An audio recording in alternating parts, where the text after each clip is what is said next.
Tom Fitton, a hero of conservatives all across the land, for your nonpartisan approach to the fact that the American people should know the information that their government is dealing with and what they need to know.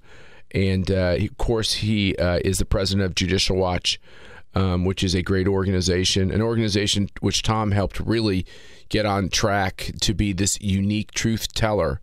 And Tom, please tell our listeners, it was a big week in Washington, including with more work you've been doing. Yeah, we had the, by the way, Matt, I'm really glad you brought up the October surprise thing. Do you remember that, Tom?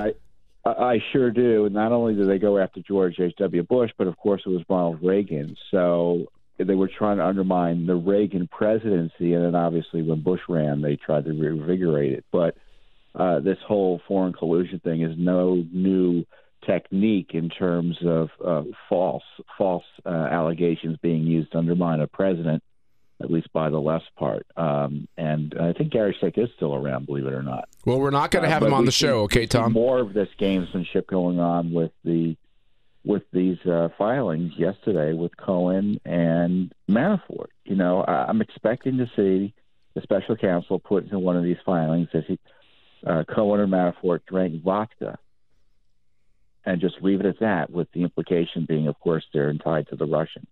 That's the weakness of these types of allegations that are being branded about.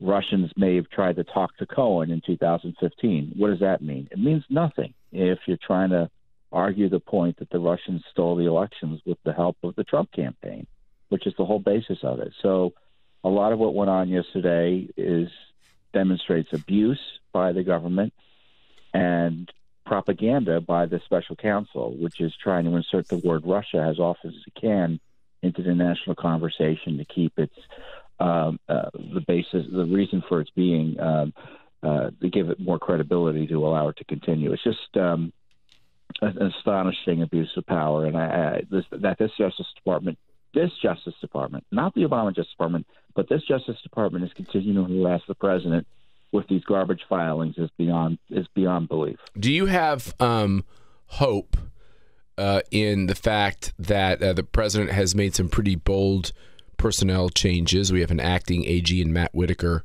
a former U.S. attorney from Iowa, and the news he made yesterday that he is going to nominate Bill Barr, the former AG for George Bush 41. What's your react to those decisions? When you're investing in the stock market, they warn you past performance is no indication of future performance. Just because something did well or something did poorly in the past doesn't mean they'll do well or poorly in the future. But in politics, it really is a pretty good indication of future performance, past performance.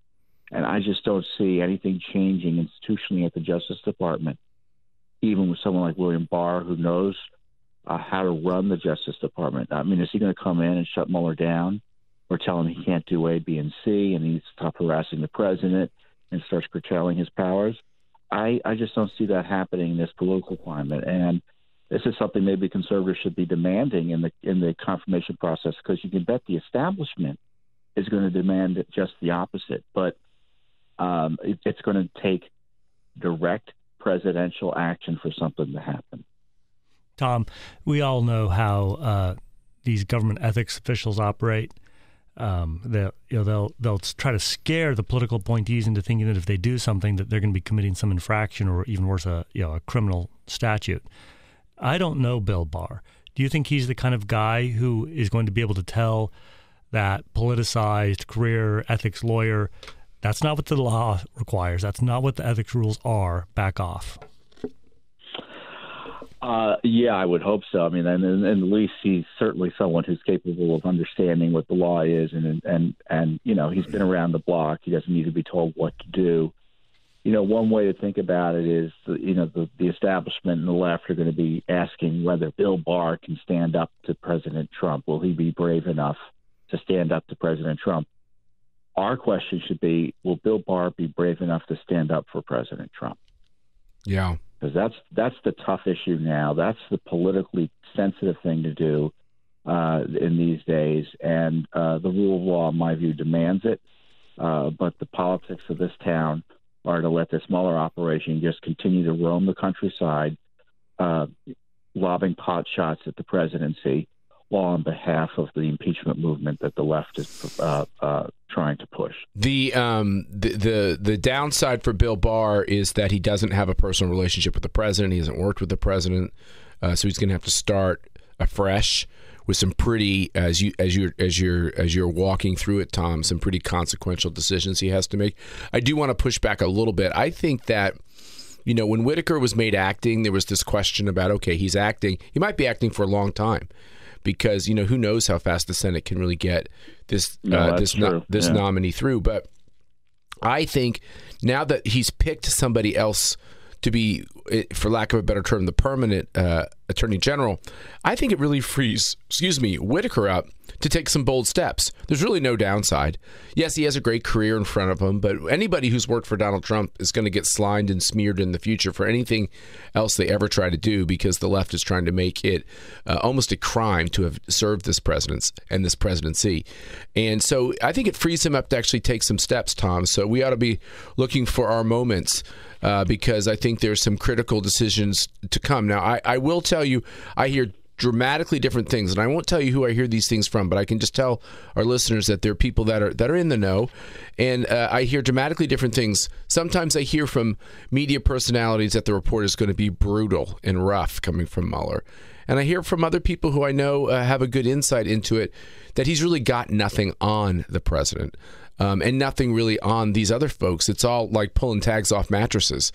What's your take on what Mueller really comes out with when he comes out? Well, I think you see indications of that in the various filings that have taken place in the courts, where they talk about the Russians and communications between people that Trump knew and Russia, and whether the Trump's business enterprises in Russia, which were illegal, and nothing unethical about them, certainly. And just this kind of throwing out a bunch of smoke in a report with nothing substantive. Now, remember, it's not a legal document, assuming he takes that tack. That's political. And impeachment is not a legal process. That's right. It has elements of it, but it's a political process. You have politicians voting whether they even know the politician from office. There doesn't have to be much there for the media narrative to continue that to suggest there's something wrong with Trump's relationship with Russia that requires sanction or removal. Yeah, you're right about this, Tom, in every way, and especially on this whole impeachment question, which is it's very important for our serious listeners to remember that the impeachment is a constitutional option that the House of Representatives can take. But it is inherently political. Every aspect about it is political. For instance, what's a high crime? It's not really defined.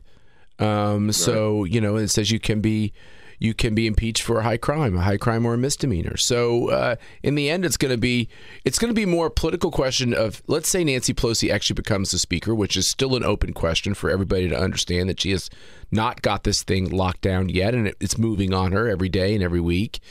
And but it's either going to be Nancy Pelosi or worse. And in order to keep that power, more than likely, she or this person is going to have to promise some extravagantly aggressive investigatory type of things to keep that radicalized Democratic caucus in the House happy. And part of that, they have to have an impeachment strategy. And it's not just on Trump. It's on Kavanaugh, and it could be on others.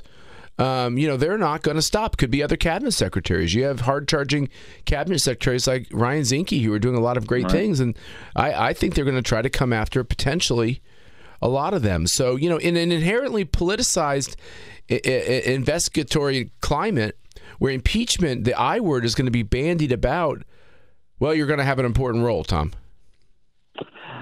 Well, and this is why I think one of the responses needs to be, and the president's implied this, but he should be just releasing the documents now rather than waiting for the fights to begin, is transparency.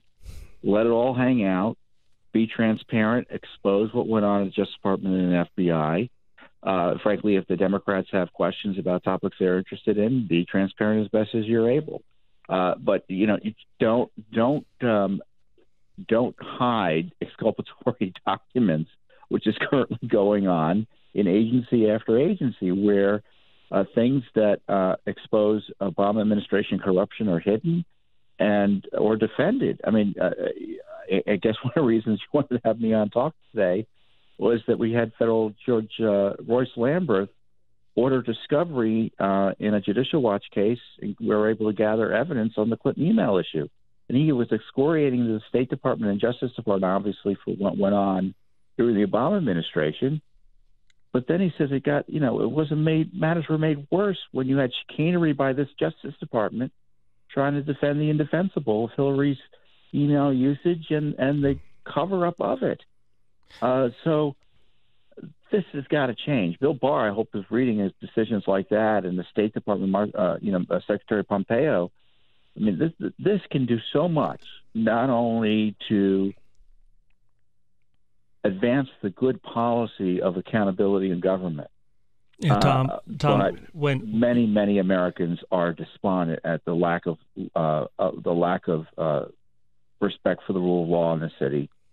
Tom, some of our congressional you could do better. Some of our congressional oversight committees over the last 5 years have just not really been doing their job. Judicial Watch has done the job that Congress really should have done, and there have been so many judicial opinions that have come down in your favor, Judicial Watch's favor.